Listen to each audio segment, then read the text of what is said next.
काळूबाईच्या डोंगरात यो धावजी जाळीचा वाघ काळूबाईच्या डोंगरात यो धावजी जाळीचा वाघ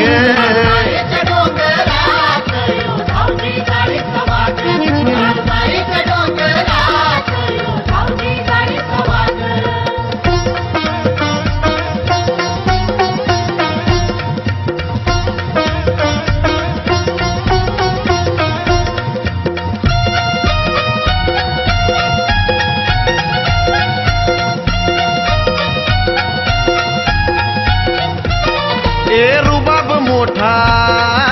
पाटीलकीचा ती चाल रांगडी